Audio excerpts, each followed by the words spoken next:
Bienvenidos, investigadores, a su canal educativo. Les saluda el docente César Zorrilla Esparza. En esta oportunidad tenemos el área de ciencia y tecnología y el tema: aprendemos sobre la vacuna para prevenir enfermedades infecciosas, parte 2. Para dar inicio a la sesión, vamos a prestar especial atención a nuestra meta: explicar que la experimentación que realizan los científicos es la base fundamental para producir una vacuna, como es el caso de lo que se necesita para evitar contagios del COVID-19.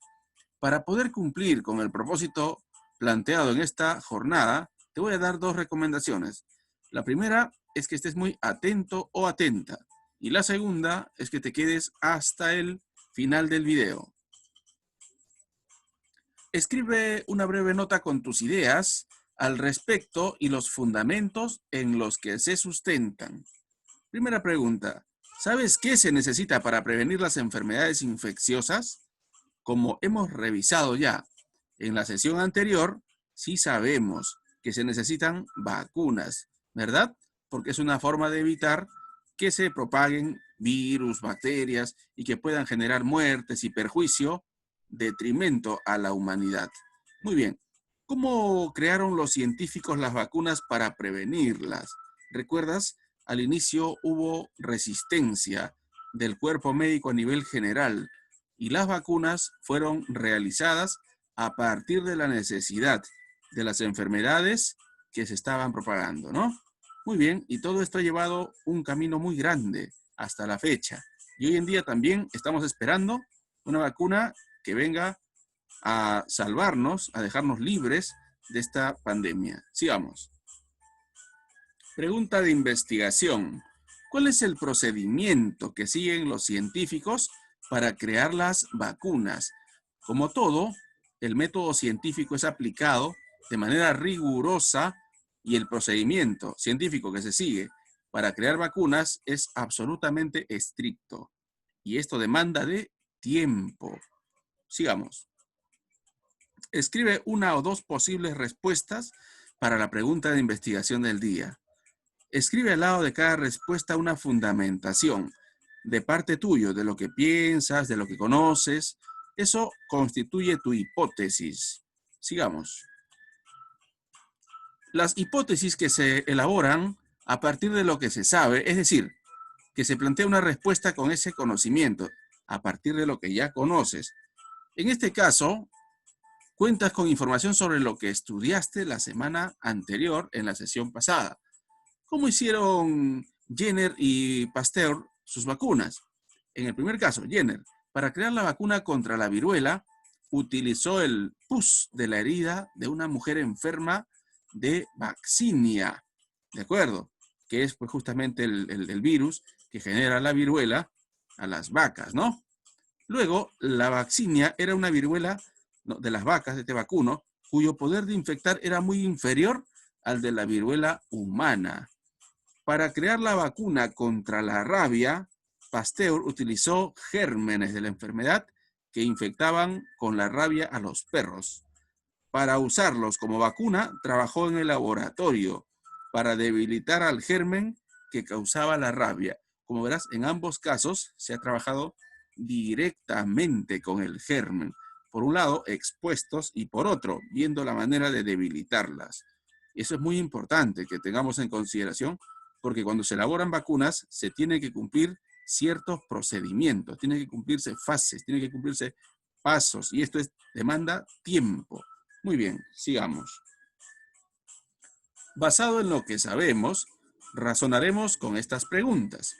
¿Los científicos saben cómo hicieron las vacunas Jenner y Pasteur? Por supuesto que sí, ¿verdad? Sí se sabe. ¿Utilizarán los métodos, los científicos, lo que aprendieron de Jenner y Pasteur para crear las vacunas? Claro, como referencia, ¿no? Como referencia van a tomar, toda vez que en estos dos casos han sido experiencias exitosas. Como tal, hay que tomar en consideración los ejemplos donde se ha triunfado sobre algo. Y ahora que estamos en plena guerra contra este virus, es muy importante tener en consideración aquellos avances y aquellos métodos. Método es el camino que se ha seguido. Y esto va a determinar de unos meses todavía, ¿no? Hay que tener paciencia y hay que cuidarnos. Continuemos. Entonces, tu respuesta estará basada en lo que sabemos nosotros y lo que también saben los científicos. A ver, yo creo que los científicos hacen las vacunas así. Esta es una forma de pensar, ¿de acuerdo? Como podría contestar un niño. Y vas a tenerlo como referencia. Bien. La fabricación de una vacuna requiere tiempo e investigación que pueden tardar meses, incluso puede ser años, ¿eh? Para fabricar una nueva vacuna. Bueno, ustedes dirán, y ahora que estamos con la pandemia y que está quitando vidas y que está debilitando las economías, no contamos con mucho tiempo. Por eso se está trabajando de manera acelerada, pero sin omitir ningún paso. Es necesario aislar una cepa del virus en cuestión, como en este caso el COVID-19, y luego pueden transcurrir entre 5 y 6 meses para que estén listos los primeros lotes de la vacuna aprobada.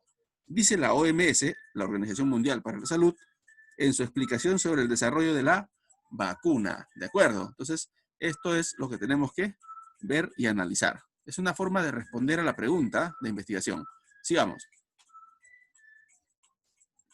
Tus ideas son muy interesantes. Recuerda que has planteado tus ideas, ¿no? Tus hipótesis. Las hipótesis son las ideas, las posibles respuestas que tengas de cara a determinado problema. Sobre la creación de las vacunas, considera también que para demostrar lo que has afirmado en tus hipótesis, necesitas investigar. Esto es lo que nos falta, ¿no? Investigar. Ahora vamos a investigar. Así tus ideas estarán basadas en evidencia científica. Y esto le va a dar el carácter y rigor también científico. Continuemos. Primero, ¿qué es lo que hemos hecho? ¿Qué acciones organizadas realizas? Identificamos el problema, planteamos nuestras hipótesis, contrastamos nuestras hipótesis con el material confiable. Segundo, el primer material que tenemos es el texto que nos comparte, un texto extenso que nos comparte el MINEDU el día de hoy. Las enfermedades y las vacunas para prevenirlas. Asimismo, podemos también apelar a tesis de repositorios virtuales de universidades, ¿no? O artículos científicos, ensayos también, ¿no? Entre otros, revistas especializadas, libros, también puede ser. Pero ahora necesitamos material actualizado. Bien, sigamos.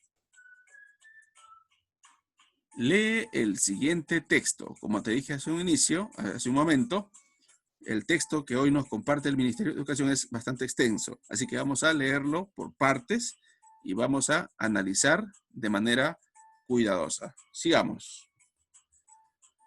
Las enfermedades y las vacunas para prevenirlas. Recuerda que los avances científicos han transcurrido y hoy en día tenemos grandes logros al respecto. Hay enfermedades que se han desterrado ya a partir del crecimiento de la ciencia. Pero también es cierto que hay problemas vigentes, como este último del coronavirus. Así que, vamos a ver, anteriormente es relevante considerar que se consideraba que los gérmenes atacaban cuando había lugares sucios, cuando había malos olores, digamos que por cuestiones fétidas, ¿no? Materia orgánica, podrida. Entonces, todo ello generaba las enfermedades y también la pobreza. Las evidencias, personas que vivían hacinadas y en muy malas condiciones de higiene. Ellos eran los que llevaban mayor tendencia a enfermarse. Los suelos, las aguas contaminadas donde vivían estas personas, había presencia de miasmas, o sea, emanaciones o vapores apestosos provenientes de elementos putrefactos. Eso es lo que se creía. Que los miasmas eran los causantes de las enfermedades. Sin embargo, cuando se hizo la comprobación después de limpiar todo, de desinfectar, se dieron cuenta que no es así. Es decir, digamos que lo putrefacto genera alguna enfermedad o que pueda ser nocivo, eso es verdad, pero que no precisamente atacaba algunas enfermedades que estaban en boga, como la rabia, ¿no? La viruela en su momento.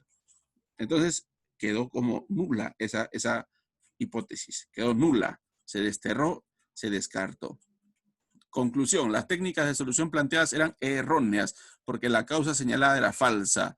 Por lo tanto, no se llegó a actuar contra la causa verdadera de la enfermedad y esta continuó propagándose. Por eso es bueno tener mucho cuidado y mucha responsabilidad también. al momento de tratar una enfermedad, ¿no? Vamos a ver, es así que el doctor Jenner, de quien hemos hablado hace un momento, investigó sobre la viruela que atacaba a humanos y esto se convirtió también en una pandemia que atacó terriblemente a Europa, ¿no? Fue en búsqueda de una solución basada en nuevas evidencias e hipótesis. Por ejemplo, las mujeres que criaban vacas se contagiaban del virus vaccinia o viruela de las vacas. Las personas contagiadas de vaccinia no se enfermaban de viruela humana. ¿Qué quiere decir? Que posiblemente generaban anticuerpos y que a su vez el virus que generaba la viruela en las vacas era más débil, digamos, en el cuerpo del ser humano que el virus propiamente hecho humano que generaba la viruela. Entonces este era más letal. Muy bien, ¿eso sirvió para qué? Enfermarse de vaccinia crea resistencia en el enfermo contra la viruela humana y evita la muerte, por ende, ¿no? La muerte y otras alteraciones y otros malestares, ¿no? Comprobación de la hipótesis. Diseñar un experimento con la técnica para enfermar con vaccinia a una persona. Fíjate acá, en la aplicación de la técnica. Infectar a una persona sana, hiriendo su brazo con un instrumento contaminado con el pus de las heridas de una persona enferma de vaccinia. Resultado, la persona desarrolló solo un malestar pasajero. Y esto era raro, pues, en ese tiempo, ¿no? Infectar a la misma persona aplicándole en el brazo el pus de las heridas de un enfermo con viruela humana. Entonces, ya se le infectó con la vacuna, con el virus de la vaca, ahora con el virus humano. A ver qué le pasa. La persona desarrolló solo una herida en el lugar, no desarrolló otros síntomas. Entonces, el resultado fue exitoso, pues no, fue un éxito. La aplicación de las técnicas hizo que la persona no se enfermara de viruela humana. Se comprobó la hipótesis de manera favorable. Es un éxito, pues, el doctor Jenner. ¿De acuerdo? Conclusión, aplicar el pus de una persona enferma de vaccinia a una persona sana la hace resistente contra la viruela humana. Así es como han ido transcurriendo, pues, los estudios a partir de la creación, de la formulación, descubrimiento de los microorganismos, cómo es que a la fecha hemos venido avanzando. Pero así como aparecen la ciencia hace desarrollar y progresar la cura, también hay virus que nos sorprenden, pues, ¿no? que aparecen. Bien, los procedimientos actuales para la creación de vacunas. Como dice bien claro acá, procedimiento, pues, ¿no? No es algo que se puede crear de hoy para mañana. Hay tiempos, hay espacios, hay implementos, hay muestras y es una serie de cosas que tiene que cumplirse. Vamos a continuar. Esta es la segunda parte, ¿no? Son seis hojas de este texto que nos comparte el Minedu el día de hoy. Como te dije, bastante extenso. A ver, el problema actual y la investigación científica. Ustedes saben que se han dicho muchas cosas, mitos en verdad, varios de ellos, que no eran tan ajustados a la realidad. La enfermedad solo afectará a las personas mayores, se decía antes, ¿no? Pero hoy en día se ha demostrado que la enfermedad afecta no solo a mayores, también afecta a niños, afecta a adolescentes, afecta a todos, en verdad, ¿no? Las personas desarrollarán la enfermedad con todos los síntomas de una fuerte gripe por el parecido al virus del COVID-19 con los de la gripe, ¿no? Muy bien, a ver, la enfermedad afectará muy poco a las personas jóvenes y a los niños. Esto es lo que se decía. La enfermedad se propagará como lo hacen todos los virus de persona a persona, a través de gotículas, gotas muy pequeñas de saliva y que dice que son pesadas, ¿no? Muy bien, que salen despedidas de la nariz o la boca de una persona. Por eso utilizamos, pues, nuestra mascarilla, ¿no? Al toser, estornudar o hablar. Estas gotículas son relativamente pesadas, no llegan muy lejos, pero todo esto también se ha considerado que no es tan efectivo, pues, ¿no? En la manifestación. Veamos acá. Primero, lo primero que se ha desterrado, lo primero es considerando, la enfermedad afecta a todos, niños, adolescentes, adultos mayores, a todos, ¿no? A todos. Bien, segundo considerando, las personas desarrollaron síntomas parecidos a los de la gripe, pero se presentan en un orden diferente y con otros síntomas como fiebre, escalofríos, tos, dificultad para respirar, esto ya como que supera la gripe, ¿no? Fatiga, dolores musculares y corporales, de cabeza, pérdida reciente del olfato, del gusto, dolor de garganta, congestión o moqueo, náuseas o vómitos, diarreas, o sea, esto por largo supera una gripe, claro que sí. Si no fuera así, no tendríamos las cifras tan grandes de personas afectadas y fallecidas, ¿no? Tercer, considerando, se han contagiado adolescentes, niñas, niños. En el Perú, al 29 de junio ya está, o sea, habían 7.426, pero luego ha ido creciendo, se ha ido incrementando al punto que hoy en día, bueno, estamos, digamos que manteniéndonos ya aquí, por ejemplo, en esta región, Lima, hay como que se ha detenido un poco por varios factores, pero es cierto que sí, pues nuestra población afectada ha sido general, ¿no? No ha habido discriminación de edad, ni de condición social, ni de raza, ni de sexo, ni de nada, ¿no? El COVID ha venido para todos, ¿no? Hacernos daño a todos. Por eso les digo que es un agente bastante incómodo, es un visitante incómodo, que no lo queremos más ya, ¿no? Cuarto, considerando, igualmente los contagios de coronavirus en nuestro país entre jóvenes de 18 a 29 años subieron en un 48.82% entre el 29 de junio y el 1 de agosto, sumando 77.804 casos. Y el quinto, considerando que destierra los mitos que se consideraban antes, que se decían antes, es en una publicación del diario El Comercio, agosto 15, se considera o se coincide con lo dado a conocer por el editor de la ciencia en Londres el 1 de septiembre, habría indicios de la presencia de COVID-19 dispersos en el aire, dentro de lugares cerrados, donde se maneja el aire acondicionado, ¿no? Es algo que se ha dicho también bastante, pero fíjate, esto es último, ¿ah? Pudiendo permanecer varias horas en esta condición. Esto haría que sea altamente contagioso, más de lo que pensábamos, en verdad, ¿no? La vacuna contra el virus COVID-19, como dijimos hace un momento, tiene que superar fases, y esto demanda de tiempo. Vamos a ver la primera, la fase preclínica. Se realiza experimentalmente para probar la eficacia y tolerancia en animales, ¿no? Esa es la preclínica, en animales, para ver si generan anticuerpos sus organismos, ¿no? La fase 1 es la fase experimental en la que se aplica la vacuna a un grupo de 100 personas adultas, pocos, bueno, para ver la seguridad, se produce algún efecto biológico, si se produce inmunidad.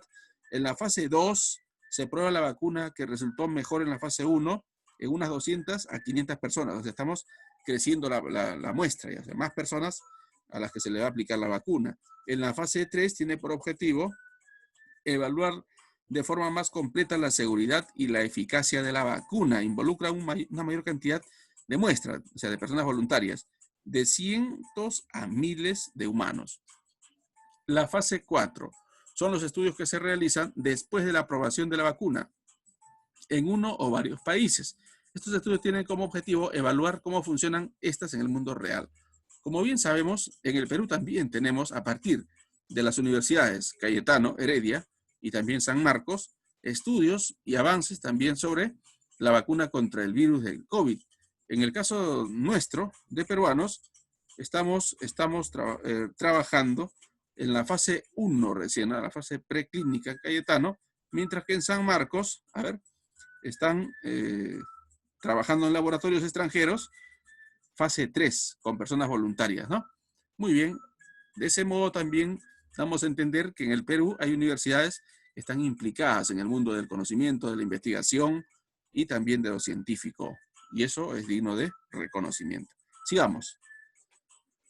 Veamos, aquí tenemos una línea de tiempo de cómo ha ido evolucionando desde el descubrimiento del microorganismo hasta estos tiempos, ¿no? La vacuna contra el COVID-19 a prueba en tercera etapa, o sea que ya está a punto de salir para el mundo, ¿no?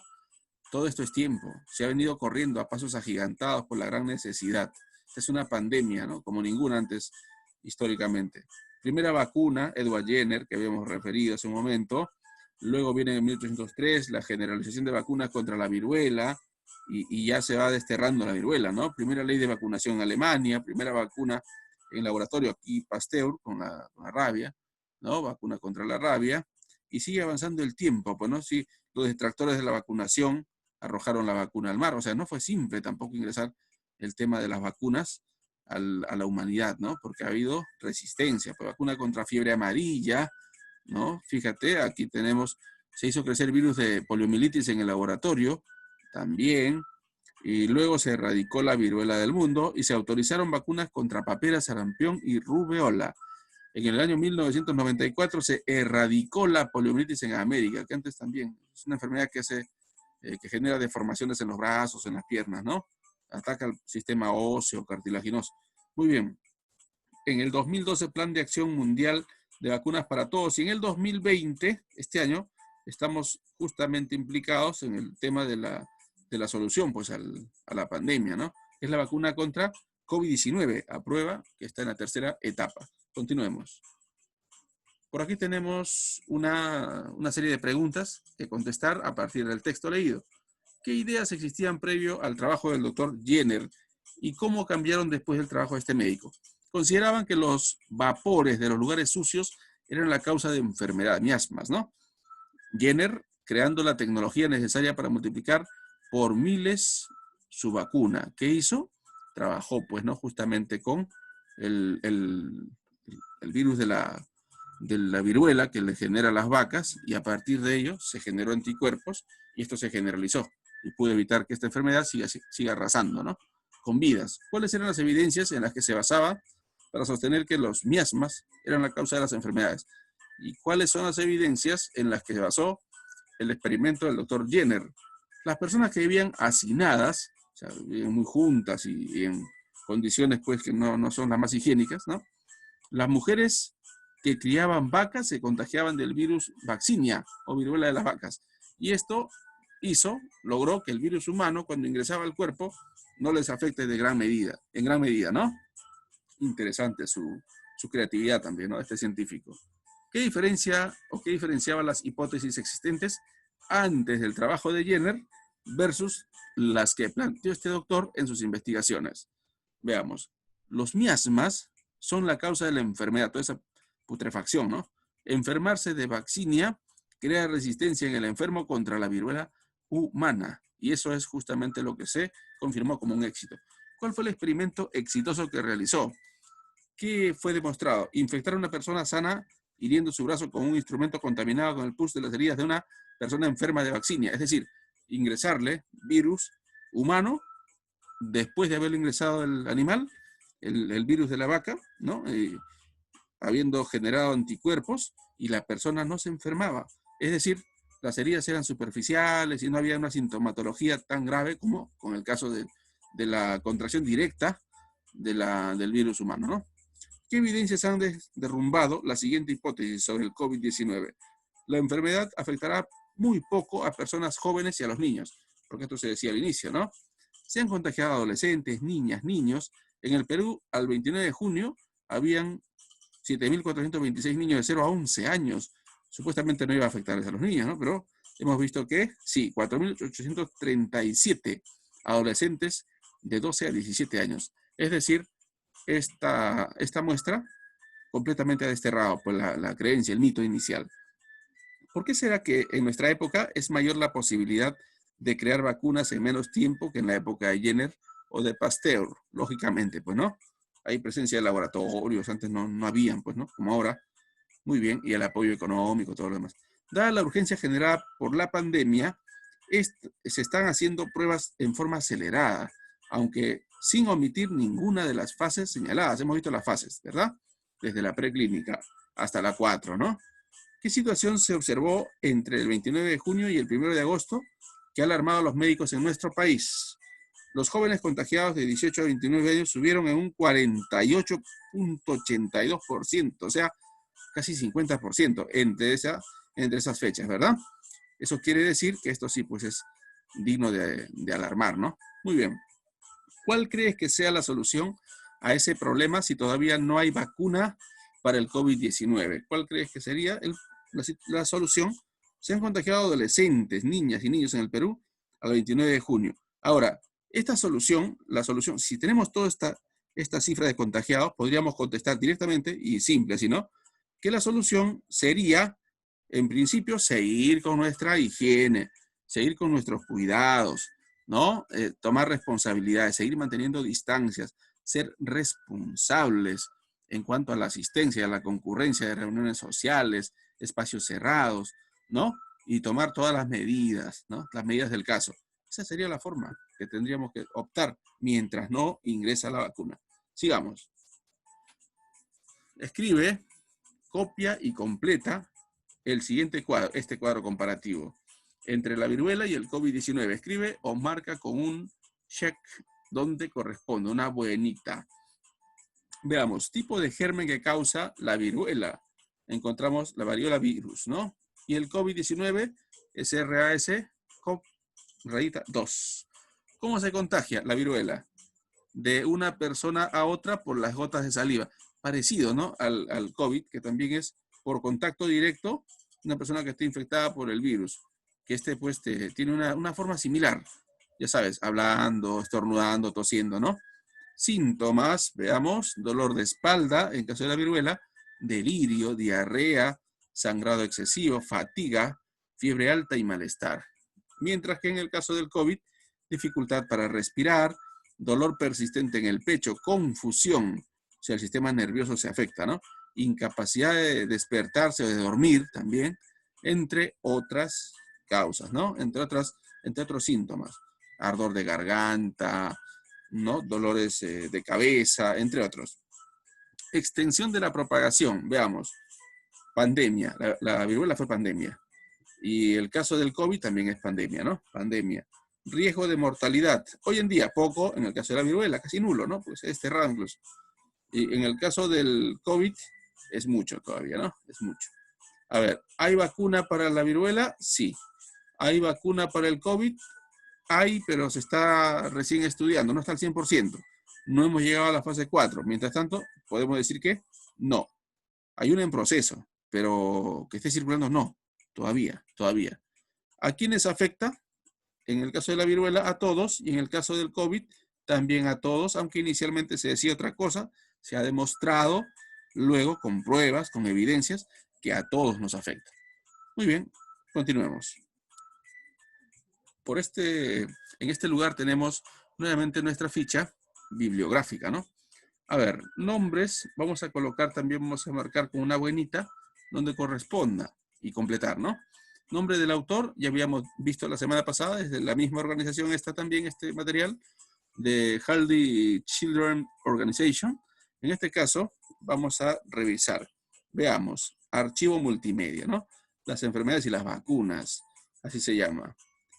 El autor es un equipo, el tipo de entidad otro, gobierno también. El gobierno porque parte del texto ha sido también emitido por el Ministerio de Salud peruano, ¿no? Así que entidades. Bien. Información del autor son médicos, ocupaciones son investigadores. Se ha citado una vez, en este caso nosotros hemos citado una vez. Si tienes otra fuente, también vas a colocar la otra fuente. Depende de cómo hayas hecho tu trabajo, ¿no? Estudios o investigaciones, claro, también fue gobierno, ¿no? Estudio o investigaciones. Muy bien, es la forma como debes completar tu ficha bibliográfica. O sea, esta ficha recoge cuál es la fuente de la cual has tomado tal información. Y estamos colocando como ejemplo al texto que acabamos de leer. Sigamos. Actividad del día. Tienes esta ficha en la caja de información para que vayas a nuestro grupo de EduCiencia y puedas acceder a ella. Yo te deseo todo el éxito posible. Lee bien los textos nuevamente y contesta con tus propias palabras. Completa tu ficha bibliográfica y de esta manera estarás concluyendo con la meta. En cuanto a mí, estoy confiado en que vas a poder desarrollar con total facilidad esta actividad porque sé que eres muy inteligente, eres único y confío plenamente en ti. Así que adelante en ello. Estamos llegando al final de la sesión. ¿Qué aprendiste hoy? ¿Lograste la meta? ¿Qué logros tuviste? ¿Qué te falta mejorar? ¿Alguna dificultad? No te olvides de compartir con tus familiares los aprendizajes, consolidarlos, ir aprendiendo un poco más cada vez para que puedas mejorar y aplicarlo en tu vida. ¿De acuerdo? Muy bien. Como estoy seguro que logré ayudarte, no dudes en suscribirte, en darme un like, darle a la campanita, seguirnos desde EduCiencia para poder acceder a los materiales también. De parte mío, una vez más te digo que estoy contento, estoy feliz de ser tu maestro virtual, de llegar a tu hogar, a tu familia, llegar a ti y formar parte de tu educación. Te dejo un fuerte abrazo, muchas bendiciones por casa y conmigo será hasta la próxima oportunidad. Éxitos rotundos.